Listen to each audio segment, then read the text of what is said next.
We know that Dean Corll, the notorious Candyman serial killer, didn't work alone. He enlisted at least 2 teen accomplices to lure victims into his web. And throughout the series, we've talked about them. Their names are Elmer Wayne Henley Jr. and David Brooks. But we're going to take this a step further, because there are many theories that insist Dean Corll was just one man in a far broader network that ran a nationwide child pornography / sex trafficking ring. It's widely believed the Syndicate's crimes were covered up or ignored because powerful individuals were either involved, connected, or profiting from it. On this episode, we're going to tackle what everyone is finally talking about: the epidemic of sex trafficking, specifically the sex trafficking of young boys during Dean Corll's reign. There's so much material here that I'll need to spread this across several episodes. I believe it's going to be 3. Who knows, it may be more. But to help you follow along with this, here are some key documentaries to check out and books that I've read. So first things first, the docuseries that first hooked me on this was The Clown and the Candyman, which at the time I watched it was streaming on Hulu. I'm sure you can find it on Amazon Prime somewhere. There's also on YouTube a 1981 alternative views segment called Boys for Sale, a sex trafficking ring in the United States. You can find that. There's several posts that feature this show. And then there's also an early 90s underground documentary that's titled Chicken Hawk.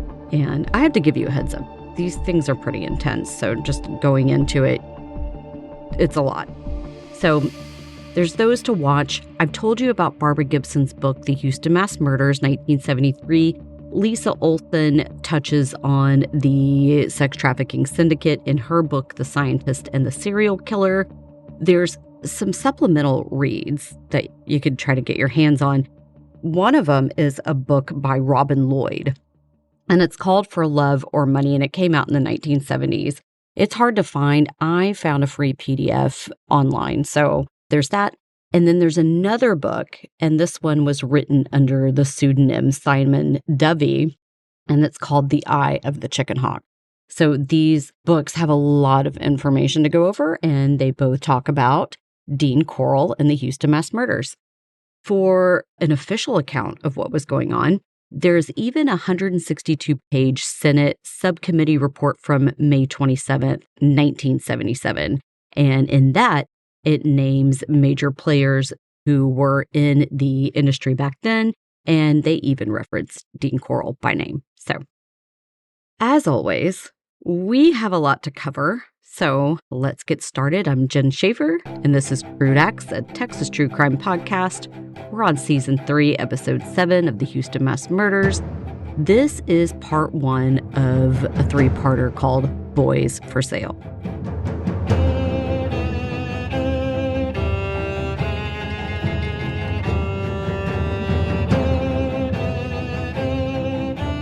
So a lot of people are talking about sex trafficking right now. They're talking about Ghislaine Maxwell. They're talking about Epstein. We're just going to kick it off with a little bit of a definition. Sex trafficking is the commercial sexual exploitation and the transportation of people by means of coercion, deception, and or force. So this is a hot button topic. You've got the P. Diddy trial, the Epstein files, the Ghislaine Maxwell conundrum. You know the names and what they've been charged with, but what you may not know is they are far from being heads of the snake. These individuals were all part of something bigger, something with broad tentacles, something that has been around and going on for centuries. Sex trafficking is commonly associated with organized crime because it's big business. It has a large clientele. It's broad, it's expansive, it's layered with many organizations within organizations. It's multifaceted, catering to all types of people. Like other enterprises, both legal and illegal, there's structure to it. There are roles to fill: the financial backers, the procurers, the producers, the distributors.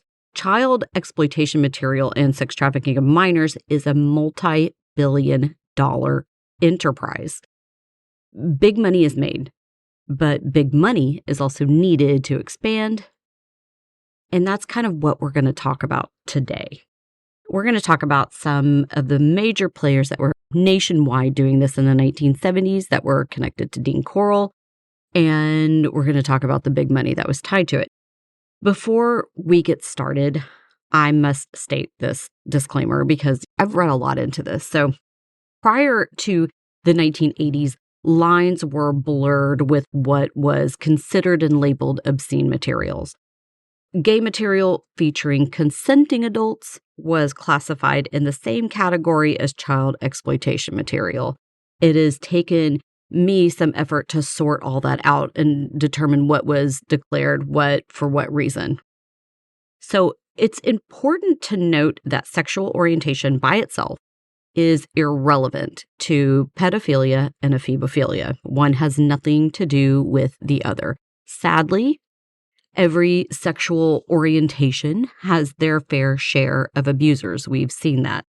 This isn't a gay thing. This isn't a straight thing. This is what we're talking about. This is an abuse thing. So just keep that in mind. For these episodes, I'm going to focus on a certain time era. This has been going on for decades, let's say centuries. So I'm going to focus on the 1970s and 80s. For my piece, also, the focus will be the sex trafficking of boys and, of course, how it pertains to the Houston mass murders and Dean Corll. And what I'm going to do is start macro, nationwide, and I'm going to narrow it down to micro. That's the men in Houston. So here we go. With that out of the way, let's get started. I'm going to kick this off with a guy who, in a write-up by Stephen Becker on human sex trafficking in the U.S., stated, "If there were an Olympics for child exploitation material and sex trafficking, this guy would have taken the gold." His name was John David Norman. So this guy, did a little deep dive on him. This guy grew up in Houston, Texas. He graduated from Lamar High School in 1945. From 1949 to 1954, he was a production manager for Houston radio station KTRH. He also had a small production company in Montrose from 1950 to 1956. Also, in the mid-1950s, this guy, John David Norman, was arrested for molesting a minor and sexually assaulting a 14-year-old boy.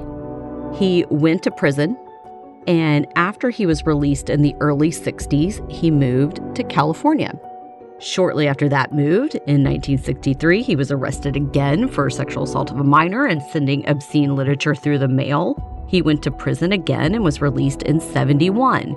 And from there, he moved to Dallas, Texas. Now, this is where it gets interesting, and this is where it starts to pertain to the case.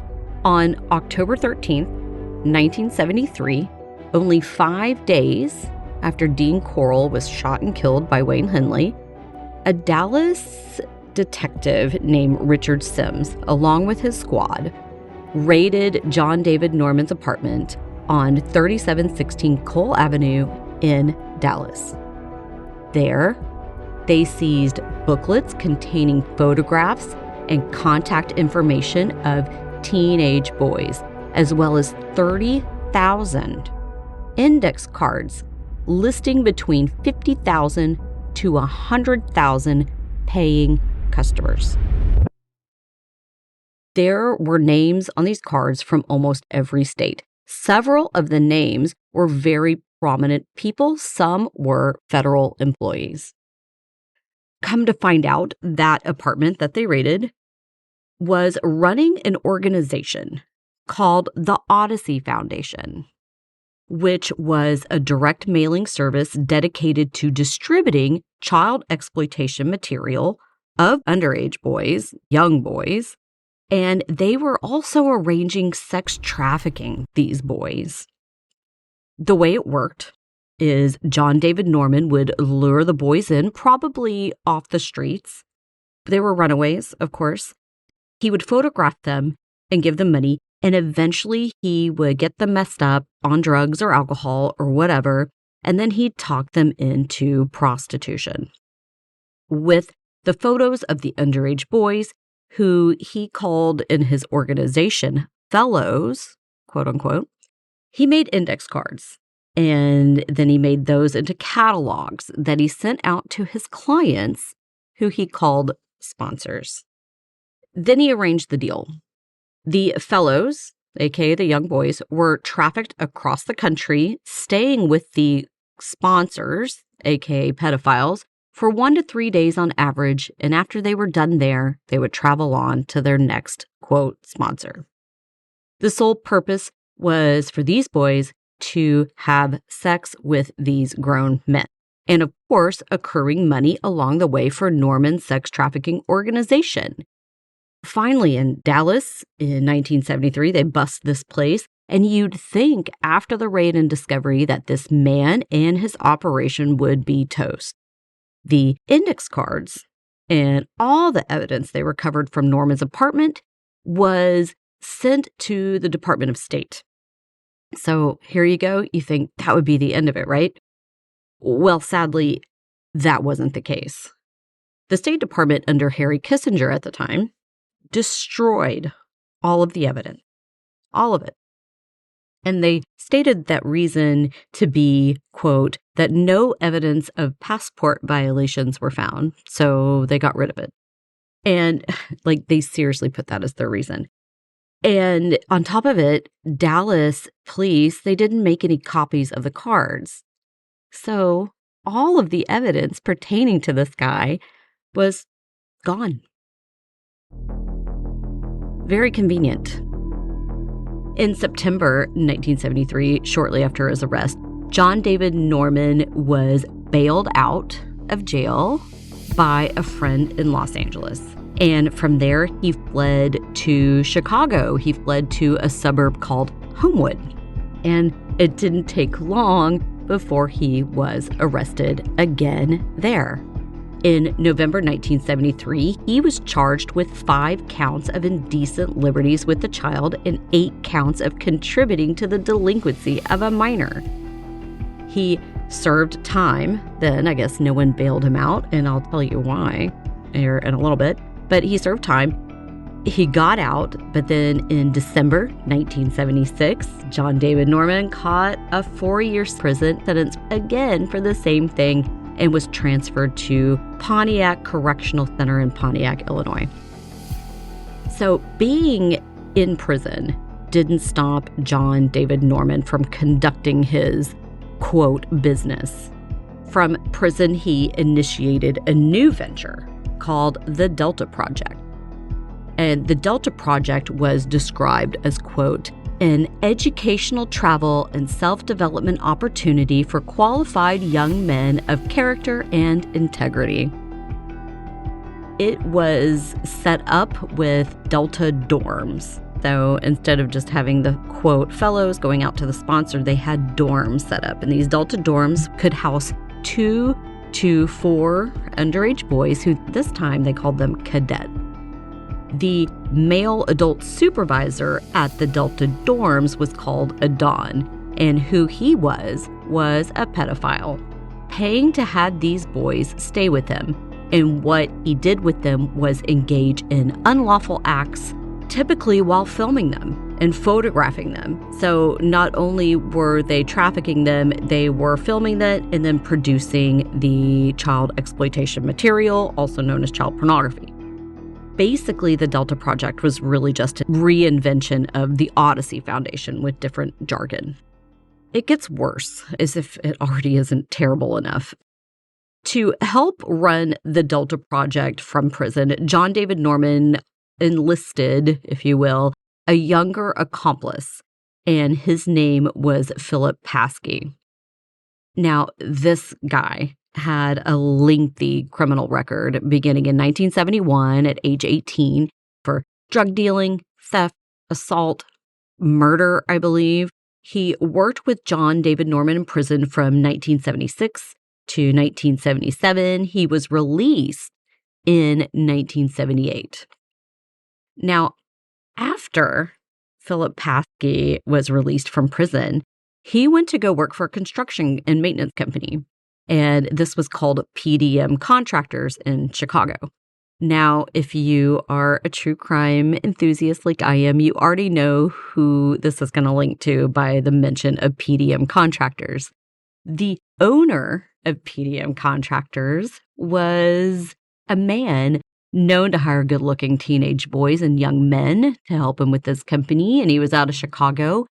He was also known to dress as a clown to entertain children. His name was John Wayne Gacy. Yes, you heard it right. Philip Paskey, who worked with John David Norman, got out of prison and went to go work for John Wayne Gacy. In a 1992 interview, John Wayne Gacy attempted to implicate Philip Paskey, John David Norman, and two of his other employees named Michael Rossi and David Cram. And he basically was saying that these guys were accomplices in his murders. He also claimed that John David Norman and some of the Delta Project men were producing pornography of the boys, but they were also producing snuff film of the boys, which possibly included some of his victims. At least two of his victims, Kenneth Parker and Michael Marino, had last been seen alive close to where John David Norman and Philip Paskey lived. Now, mind you, John Wayne Gacy was a horrible liar and just a despicable human being, but it is interesting what he had to say, and it is interesting the ties between the two. So back to John David Norman and Philip Paskey, how they got the word out about the Delta Project was through a newsletter, and it was called the Hermes Newsletter. This was a newsletter used to advertise child pornography with boys, sex trafficking rings like the Delta Project. It even published articles instructing pedophiles on ways to infiltrate groups such as the Boy Scouts and church groups and other groups where they could find young susceptible boys. So not only were they doing this, they were training other people on how to do it as well. In May 1977, Chicago men connected to the Hermes newsletter were exposed by the Chicago Tribune. So there was this 32-year-old man named David Berta. There was a guy named Patrick Townsend, as well as a 40-year-old man named Eldon Gale Wake, who worked in the audiovisual department at Trinity College in Deerfield. He was also employed at the National Press Business, and this is where they believe that the Hermes newsletter was allegedly printed. There was a 19-year-old named John Bell, who back in the 1960s was one of several hundred Chicago teen boys to be sent to an orphanage in Texas by the Illinois Department of Children and Family Services. It was from there that he ended up in the hands of John David Norman, and the Delta Project actually paired John Bell with David Berta to produce child exploitation material.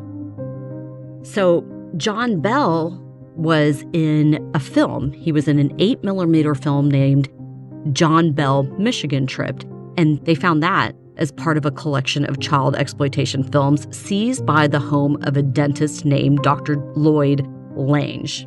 Now, according to John Bell, this man owned a camp with his brother in Hastings, Michigan. I couldn't find much about that camp, and I couldn't find much about this certain dentist, but there are people that believe he's innocent, which is weird because what they found in his home was specifically child pornography. But this kid, 19-year-old John Bell, was the director of a summer camp for boys in Michigan. And that brings us to a little island located in Lake Michigan called North Fox Island. and this was once owned by a man named Francis Sheldon. So John David Norman, of course, is connected to this man. Francis Sheldon came from some major money. On his dad's side, his great-grandfather was Russell Alger, who was the 20th governor of Michigan. He was a U.S. senator. He was U.S. Secretary of War under President McKinley. On Francis Sheldon's mom's side, the Duffields were industry giants, and they had, quote, money old enough to have forgotten where it came from. So this guy's super rich, and he's young, and he's a, quote, bachelor. Francis Sheldon went to Yale for his bachelor's degree and Wayne University for his master's degree. He served in the Michigan Air National Guard. He worked in oil and gas and in real estate, but his main passion, like most Nepo babies of his type, was philanthropy. He served on the board of a private arts academy and a boarding school called the Cranbrook Institute, as well as Boys Republic, a boarding school for delinquent boys funded by a General Motors charity called the United Foundation.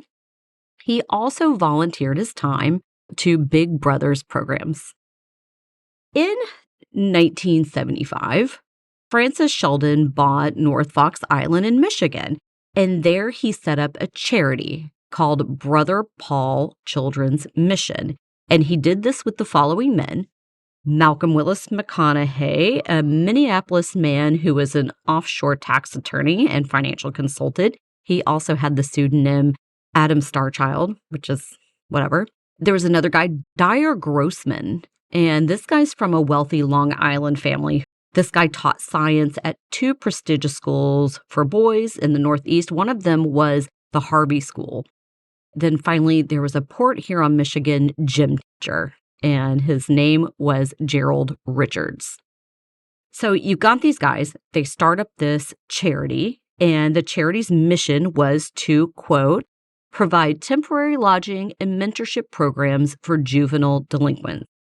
And some of these guys, some of these boys, these kids, some of them were even sent there by court order. So they've got this all, it is all tax-free, like they're not paying taxes on anything. So they set up this charity. It's on an island, and Francis Sheldon knew they needed an easy way to access the island. So he hired James Dudley Ramsey, who is John Benet Ramsey's grandfather. And at the time, he was head of the Michigan Aeronautics Commission. He hired him to be responsible for building the North Fox Island airstrip. And they finagled it in a way that they used tax dollars from Michigan to fund it because, hey, it's for charity, right? So all of the guys at charity, they do this. And of course, what we found out is that this wasn't a charity at all. It was actually a cover for a pedophile ring. What? A man buying an island and shipping underage kids out there to abuse? What? Where have we heard this before? So with all of his charity work, this guy, Francis Sheldon, was a big player in the child exploitation material market in Detroit. Remember the Hermes newsletter? Okay. Then how they taught people how to infiltrate nonprofits and churches to exploit kids. Well, Francis Sheldon not only infiltrated them, he also funded them. Powerful people from around the world were his clients. And because of who he was and who his clients were, there were widespread cover-ups that made it difficult to track the money and ultimately prosecute them. Brother Paul Children's Mission was a fake charity used to fly boys in on Francis Sheldon's private plane to North Fox Island, where all the Epstein-like things occurred.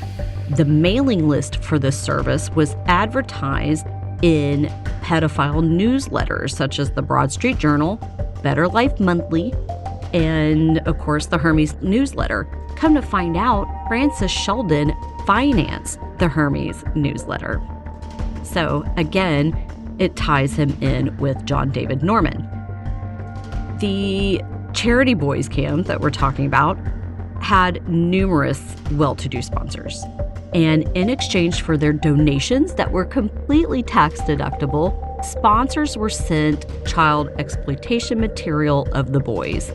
If the sponsors were wealthy, with huge contributions, they could visit North Fox Island in person and, quote, visit the boys.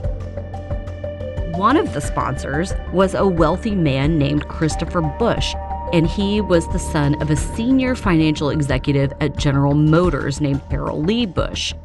It is rumored that high-up executives at General Motors were involved in charities like Sheldon's charities.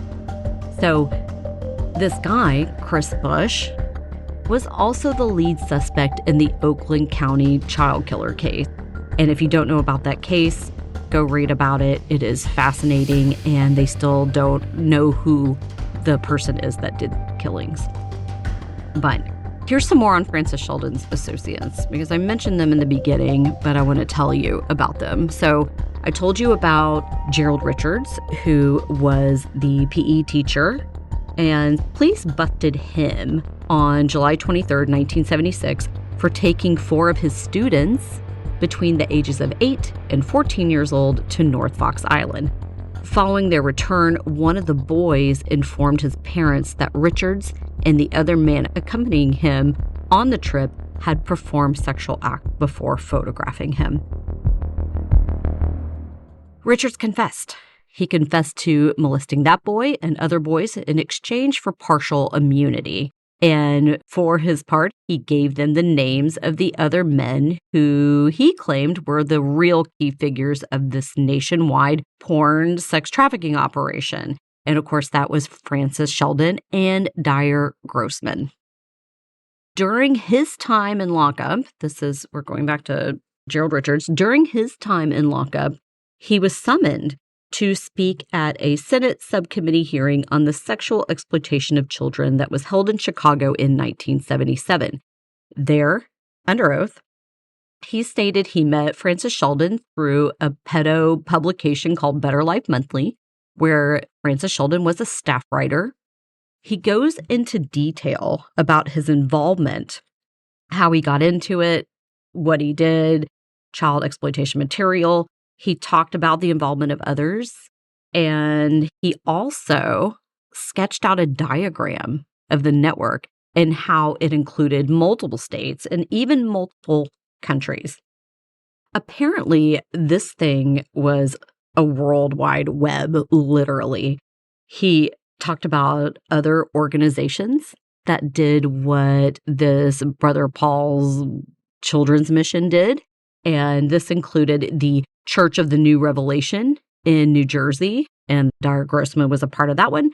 And then Father Bud's Boys Farm in Tennessee. This was owned by an ordained Episcopal priest, and it pains me to say that. I was raised Episcopalian, but his name was Reverend Claudius Vermilli. And so he started up this little boys farm in Tennessee, and he set it up to where youth corrections and welfare agencies in Tennessee would send him juvenile delinquent boys. And it was supposed to be like a rehab center. But instead, they were supplied drugs and alcohol and were photographed and trafficked just like the rest of them. So it's interesting that you've got systems set up for this, and it's linked to states and it's linked to the government. It's really odd, weird. I don't like it. And I haven't even really dug into it, but there's a lot of things that do not pass the smell test. Gerald Richards, he put the films together. And so he said he received film stock from the organizations like the ones I just told you, and he processed them, and they were distributed by F&S distributors operated by a man named Guy Strait. And we're going to talk about this guy later. But Gerald Richards does all the things that he says. He serves his time. He was released, but he was arrested again in 1988 for the same stuff. And then he was released again. And then, quote, he took his own life in 1998. Let's talk about Dyer Grossman. Dyer Grossman was once a teacher at the prestigious Harvey School. And after he became an executive director of the Ocean Living Institute, and he was also the youth director of something I just mentioned, the Church of the New Revelation. These were both covers for sex trafficking rings. And, like the Hermes newsletter, taught readers how to establish child care organizations and camps to use as nonprofit covers for business. The Hermes newsletter was teaching these men how to do it. So they start the Ocean Living Institute, they start Church of the New Revelation, Brother Paul Children's Mission. So they start all these, and they do it with this specific purpose in mind.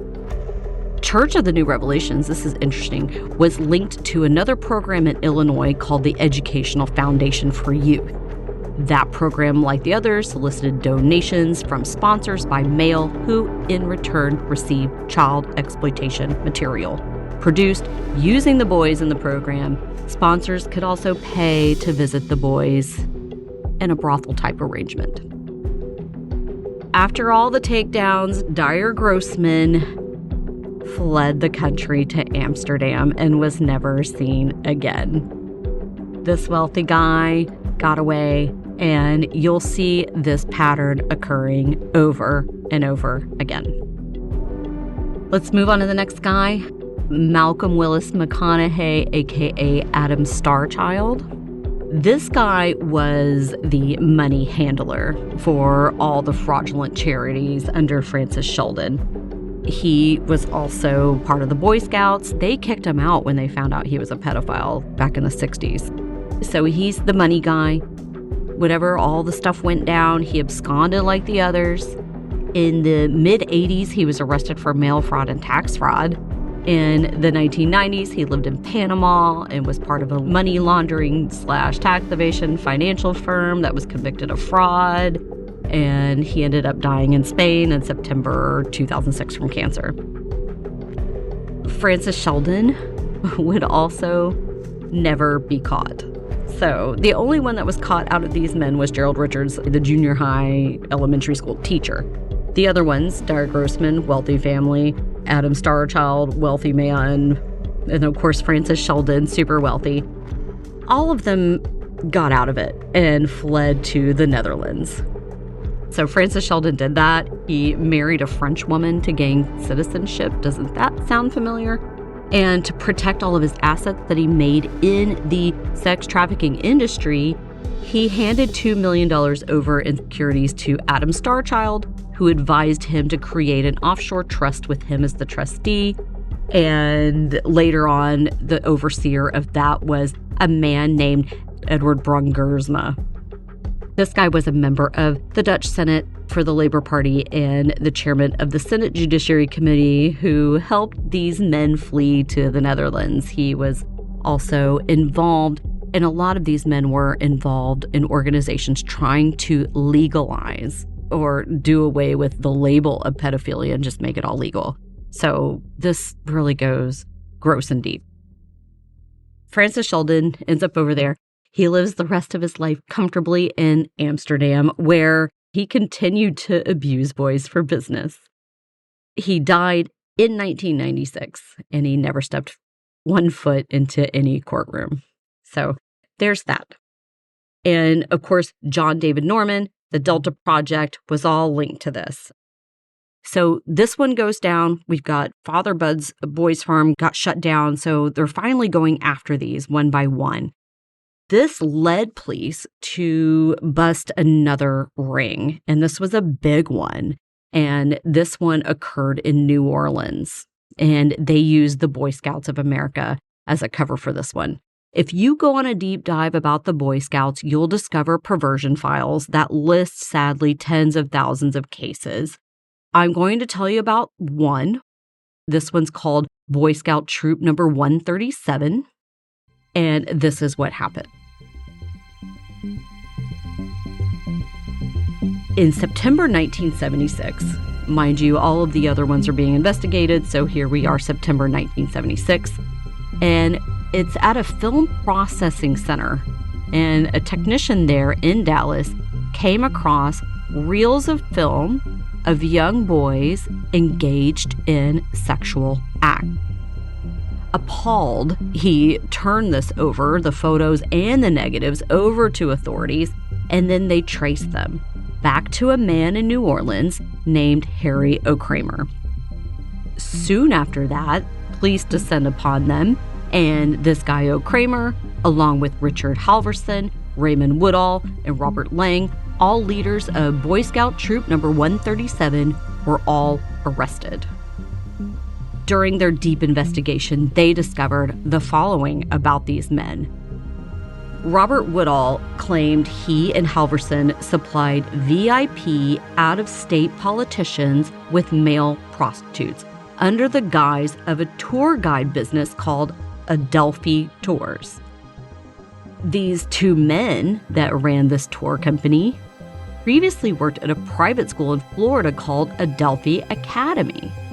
At least 6 boys from the New Orleans troop were sex trafficked to Florida under the guise of a, quote, sponsorship, just like the other ones.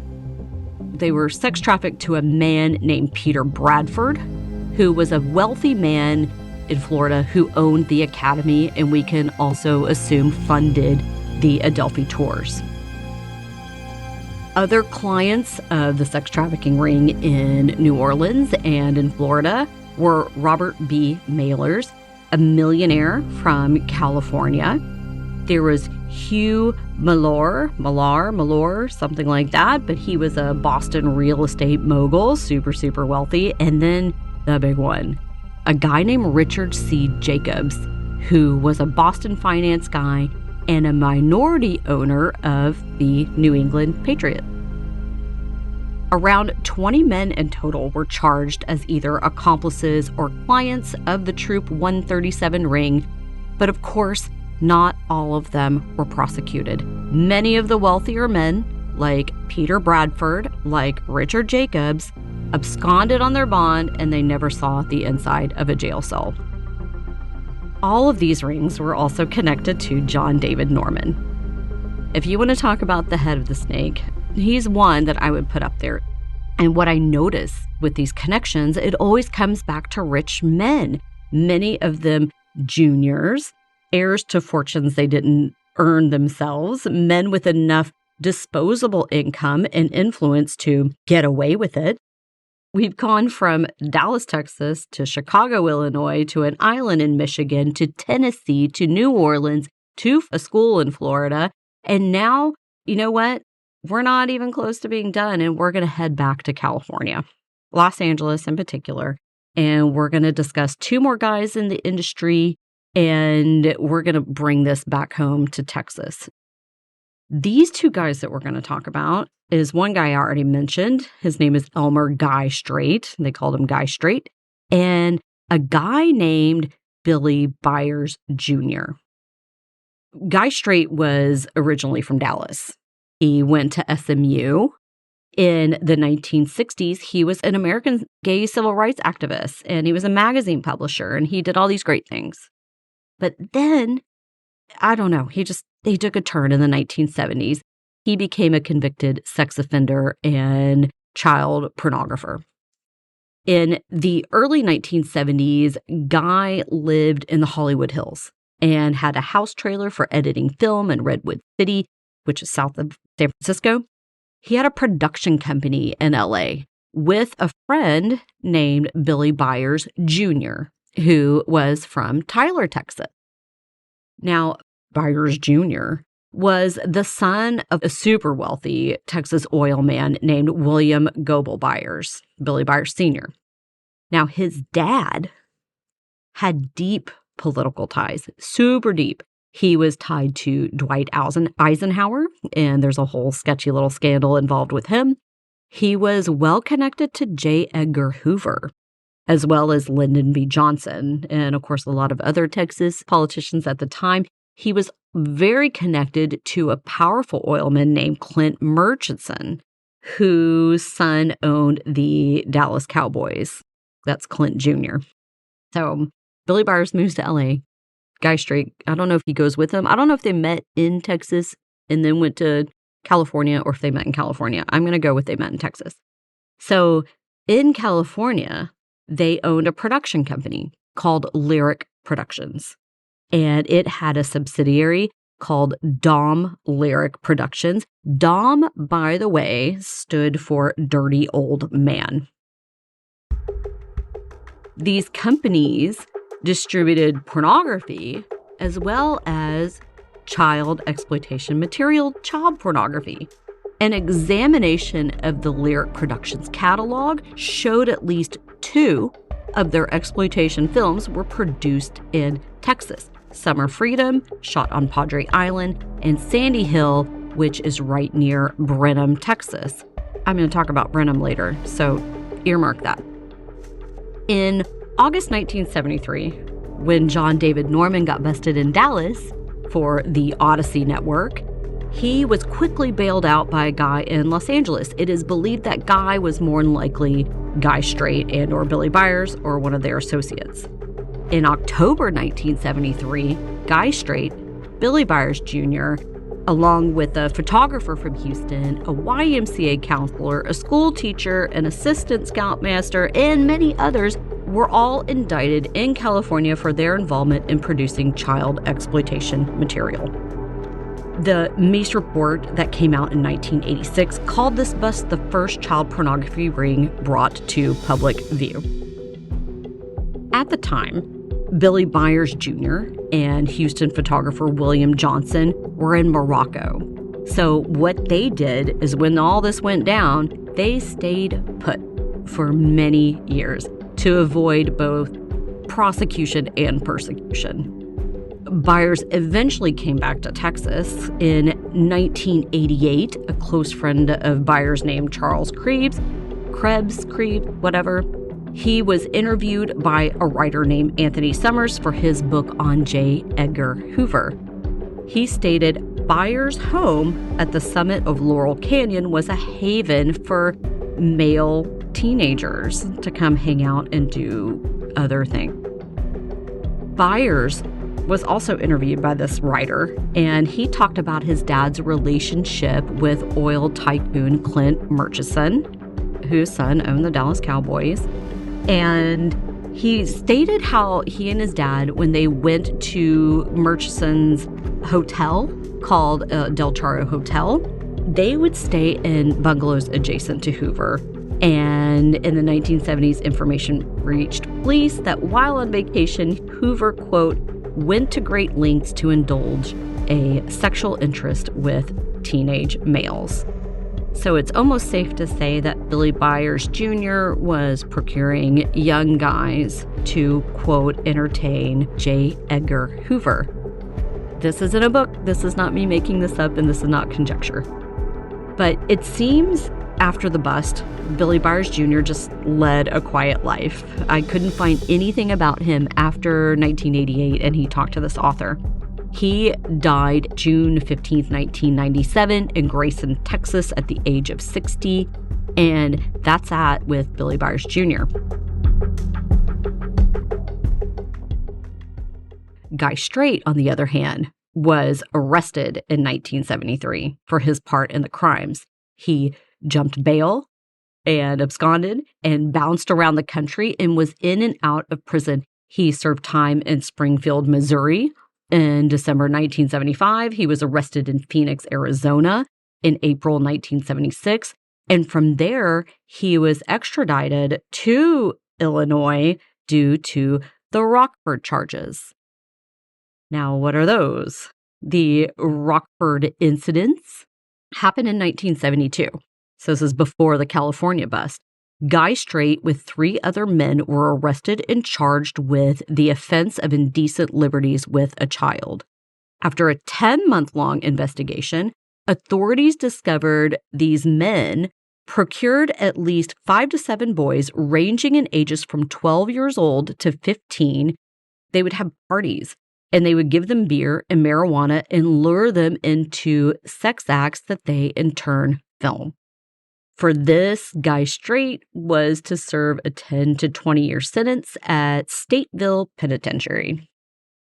In May 1977, Guy Strait was called to testify at a Senate subcommittee hearing focused on the protection of children against child exploitation, specifically addressing the increasing problem of child pornography. Now, this was the same hearing where Gerald Richards, the teacher that was involved in the North Fox Island scandal, gave extensive testimony. During his appearance, Guy Strait revealed that he was well acquainted with John David Norman. He was a contributor to Hermes magazine, the publication funded by Francis Shelton, and they all knew each other. All of them were connected through these publications, through these organizations, and he even testified to that. So this is where Strait actually got put into prison, where he stayed for a while, which is good. Finally, somebody is serving time. While in prison, Guy Strait became a jailhouse lawyer, focusing on federal law. After being moved to a lower security prison, does that even happen to pedophiles? Are they moved from one prison to a lower security prison? I don't know. Well, this Guy Strait was. And while he was in that low security prison, he wrote 3 books, Memoirs of a Dirty Old Man, Hell in Illinois, and Tyranny's New Home, Rockford. Guy Strait died March 25th, 1987, at the Laguna Hinda home in San Francisco, California. He died from a heart attack. It was his 67th birthday. So I'm not sure when he got out of prison and got to make his way back to California, but he did. But you know what? He died and he's gone. So that's a good thing. So we've gone over all these. I know we've kicked this off with John David Norman. We're going to end it with John David Norman, and you're going to see kind of full circle how this guy ended up. John David Norman, the king of the sickos, outlasted them all. He was the real kingpin of this child exploitation material and sex trafficking. He was the guy making it happen.